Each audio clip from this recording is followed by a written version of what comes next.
अभिषेक जी आपकी बात में मान लेती हूँ कि चलिए उस बच्ची को डराया जा रहा है, उस बच्ची को धमकाया जा रहा है, तो अब आपके नेता कहाँ हैं भाई? उस बच्ची के साथ जाकर खड़े क्यों नहीं होते हैं? कहाँ खड़े हैं? जा रहे हैं, हमारे कार्यकर्ता वहां पे पहुंचो, उससे बात तो एक्सपोज करेंगे ना इनको। बिल्कुल एक्सपोज डराया धमकाया गया। मैं अगली वीडियो देखूंगी, मैं अगली वीडियो देखूंगी उस बच्ची की, जब आप इनको एक्सपोज करेंगे। बहुत छोटा। अच्छा ये भी बच्ची, ये वीडियो देखिए किस तरह के आ रहे हैं और किसके जरिए आ रहे हैं, किस इंस्टाग्राम को कैसे आपको ये ट्रेड दिया? इंस्टाग्राम नहीं, अननोन नंबर से आ रहे हैं। किसी ने मेरा नंबर लीक किया था, अननोन नंबर से आ रहे हैं। इनका कार्यकर्ता लीक किया था नंबर। देखोगे आपको कार्रवाई करवाइए उस पर। जहाँ देखोगे वहाँ पे आपकी हम ऐसे लाइक ठीक है, जवाब दे आप बड़े बेवफा निकले, आप बड़े। सुनिए क्या करे बच्ची, इनके लोग करे रेप करेंगे, बलात्कार की धमकी दे रहे, तुम गुंडे हो। तुम्हारी औकात कैसे हुई हमारे बच्चों को बलात्कार की धमकी देने की? तुम्हें शर्म आनी चाहिए। जवाब दें शिवम त्यागी जी। पहले आपने कहा कि सबको माफ कर देंगे, प्रधानमंत्री ने कहा सबको माफ कर देंगे, लेकिन चुन चुनकर टारगेट कर रहे हैं, फेस देख देख कर टारगेट कर रहे हैं। पहला भाई, गिरगिट इतनी जल्दी रंग नहीं बदलता जितनी जल्दी ये बदल जाते हैं। अरे राघव चड्ढा को लेकर भी तो तुम ही आए थे, क्या तुम भी इधर ही आ जाओगे तो अपने आप को भी ऐसे ही कहोगे क्या बिका हुआ हो? आपकी तरह ही करते थे वो भी डिबेट, राघव चड्ढा भी यही तो थे। राघव चड्ढा जब तक आदमी इनके साथ है, जब तक वो सब एक एक करके बोलेंगे प्लीज। दूसरी तरफ आते ही वो बिका हुआ, वो बेईमान, वो बिल्कुल लफंगा, वो खराब, वो सब हो जाता है। तय कर लो भैया, कल अरविंद केजरीवाल भी इधर ना आ जाए, क्योंकि वो भी देखिए कोई किसी के बीच में नहीं बोल रहा, हम संवेदनशील मुद्दे पर अच्छे से बात करते हैं। प्लीज बीच में नहीं, प्लीज बीच में नहीं। अच्छा बोलिए। मई 2023 भावना किशोर एक महिला थी, एक महिला पत्रकार जिन्होंने इनके अरविंद केजरीवाल के शीश महल को ब्रेक करा था, उनकी खबर बाहर निकाली थी। उस महिला को रातों रात उन्होंने उठाकर पंजाब में जेल में डाल दिया था। हमें भाषण दे रहे होंगे, हमें बताओगे किसके खिलाफ काउंटर कर लीजिएगा। अरे रुको भाई रुको, एक्सपोज कर लीजिएगा। नहीं डीजे वाले बाबू अपना गाना बाद में बजाना, अभी अभी और रुकिए, एक थोड़ी ना दूसरा भी है।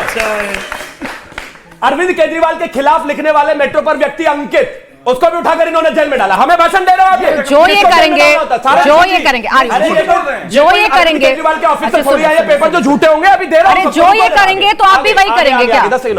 आप ये जो करेंगे वही भी आप करेंगे क्या? इनका गलत आपका सही कैसे हो सकता है?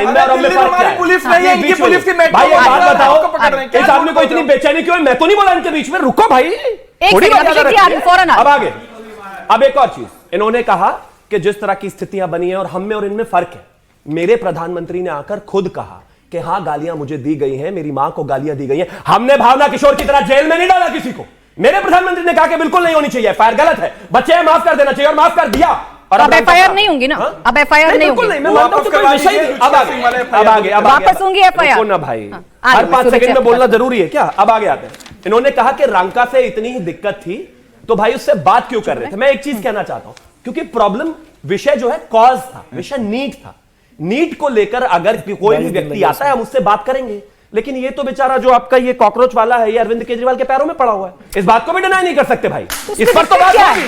इतनी नाराजगी क्यों है? तो उसमें दिक्कत क्या है? बिल्कुल अरविंद केजरीवाल के साथ अगर किसी का फोटो है तो दिक्कत क्या है? अच्छा मुझे एक चीज, देश के नेता ही है ना वो भी। भाजपा से है, आपको पता है मेरे नाम के नीचे प्रवक्ता लिखा हुआ है। मुझे किसी की रबर स्टैंप बंद कराने की क्या जरूरत है? राजनीति करनी है तो राजनीति करो ना भाई, सीधा। स्टूडेंट को इस्तेमाल क्यों कर रहे हो? वो बेचारा जाने वाले को पुलिस पकड़ कर ले गई, चुप बैठे रहे। जब आपको पता था मसला राजनीतिक है, जब आपको पता था कि मसला राजनीतिक है, तो फिर क्यों इस्तीफा दिलवाया? उनकी बातें क्यों मानी? फिर बातें क्यों की? फिर उनसे आपने बच्चों से बात करते हैं आप, जो लोग हैं। नहीं, फिर आपको रांका से बात नहीं करनी चाहिए। मैं फिर से समझाता हूं, लोग जो उसमें घुसे वो राजनीतिक हैं, लेकिन बच्चों का उन्हीं राजनीतिक लोगों से बात क्यों की? बच्चों का नीट का मुद्दा जायज सूर्य जी, फिर मैं आ रही हूं। और ऐसे ही भी मुद्दा जायज। सूर्य जी, अच्छा जल्दी से जल्दी से फिर आ रही हूं सूर्य जी फौरन। ये पत्रकारों की बात कर रहे हैं, उन पत्रकारों को जो इनसे सवाल पूछते हैं, उनके यहाँ रेड कराने वाले लोग और जेल में डालने वाले, जेल में डाल दिया, एक बात जेल में डाला है। ये चुप रहेंगे फिर? नहीं, कैसे रहूंगा? क्योंकि आप भी तो बीच में बोले थे। नहीं, वो रुक गए। किसी को हमने जेल में नहीं डाला। ये और अंकित की बात कर रहे हैं, मेट्रो में वो लिख रहा है दिल्ली पुलिस तुम्हारी और बता रहा है हमने जेल में डलवा दिया। क्या झूठे लोग हैं। एक बात और कहना चाहता हूं, इनमें फर्क है। हम हिंदू धर्म की पूजा करते हैं, ये चंदा चोरी करते हैं, भगवान राम के घर में डकैती करते हैं, यही तो फर्क है। यह तो मैं बार-बार कह रहा हूं, ये चढ़ावे में चोरी करते हैं, ये गाय मैया के हत्यारों से चंदा लेते हैं। सूर्या यही तो फर्क है हमारे इनके में। बात स्टूडेंट्स की कर रही थी, अब आस्था बेचारा पर इधर भी रहा करो, थोड़ी देर तक टॉपिक पे टिका करो। टॉपिक पे है, चोरी क्यों? सूर्या जी, विपक्ष की अपनी चिंता है, विपक्ष के अपने सवाल हैं। ये चाहते हैं कि किसी भी निर्दोष पर एफआईआर ना हो, बच्चों पर एफआईआर ना हो और दबाव में कोई माफी कम से कम ना मांगे। ये तो जेन्युइन मांग है ना? बिल्कुल जेन्युइन मांग है प्राची जी। और पहले तो पूरे देश को और यहां उपस्थित मेरे युवा साथियों को भारत माता की जय और वंदे मातरम। और देखिए, जो डेटा उपलब्ध कराया था दिल्ली पुलिस ने, जिसके लिए लड़ मर रहे हैं, उनका एक बाइफिकेशन मैं आपको दे देता हूं।